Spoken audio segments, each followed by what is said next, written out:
I had to come over and check on our chickens and decided to go for a walk while I was here. So I walked our sap line, and I was just amazed at how much new growth I was beginning to see. That out of the gray and the desolation of winter, the maybells are beginning to pop, and we're beginning to see some green. The songbirds are starting to return. I heard a number of different birds, and you can hear the geese. Even on a gray morning like this, there was beauty to be found. And then I came across an area that I cut trees 2 years ago, and in those stumps are these sucker roots or volunteer roots that are coming up. The new growth that comes out of these stumps is, as an outdoorsman, I love to see that, because those forbs are rich with nutrients for deer and other animals. But on a more spiritual basis, or a more spiritual note, I was reminded of a chapter in Romans 15, and it says, beginning in verse 12, it says, "And again, Isaiah says, the root of Jesse will spring up, one who will rise to rule over the nations. The Gentiles will hope in him." Well, what is the root of Jesse?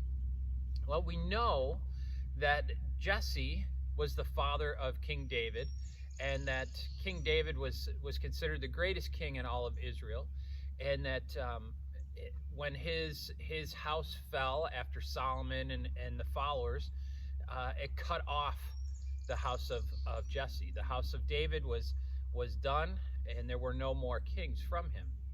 Well, we also know that Jesus' lineage goes right through David and through the house of Jesse. And so what Paul is saying here in Romans is that out of that stump is going to come a new root, and that new root is going to be Jesus. Well, then in verse 13 it says this, and I love this verse. It says, "May the God of hope fill you with all joy and peace as you trust in him, so that you may overflow with hope by the power of the Holy Spirit."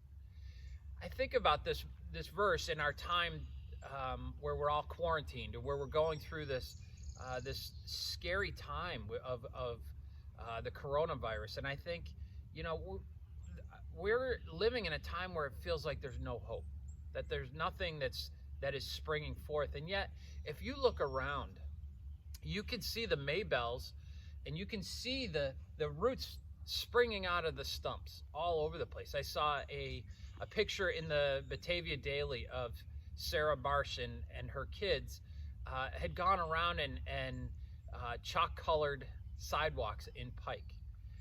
I continue to see Erica Granger posting some fabulous materials for kids to be able to use with their schoolwork. And again, we had a great conversation this week with Rachel, because Steph Weber was trying to encourage the kids to do 60 minutes of exercise a day, and Rachel balked at that. She said, "Well, my 50 sit-ups a day is enough."